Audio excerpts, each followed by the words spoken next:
As a parent, I recognize that the overdose crisis, that issues surrounding mental health, are things that my children will be faced with at some point in their lives. My wife and I have this conversation often about how do we continue to build an environment of trust and honesty. And I think empathy goes a long way.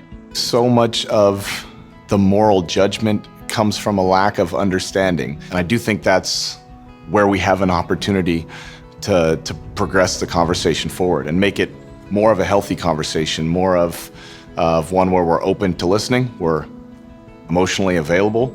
Oftentimes we get caught up and say, I have to say just the right thing. I need to provide the perfect answers, when really we need to take a step back and recognize, I think, that just being there, just opening the conversation provides the honest space that gives our young people a chance to trust us.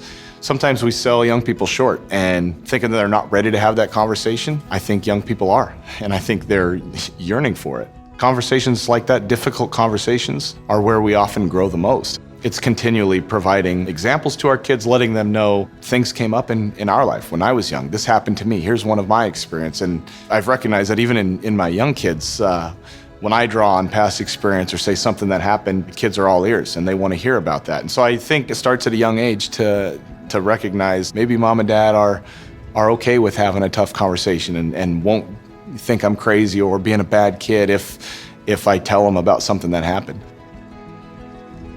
We want to talk to kids in our lives about drugs, but we don't always know how. If we shift our role into asking questions and truly listening without judgment, it can go a long way. Keep these conversations going. We are all in this together.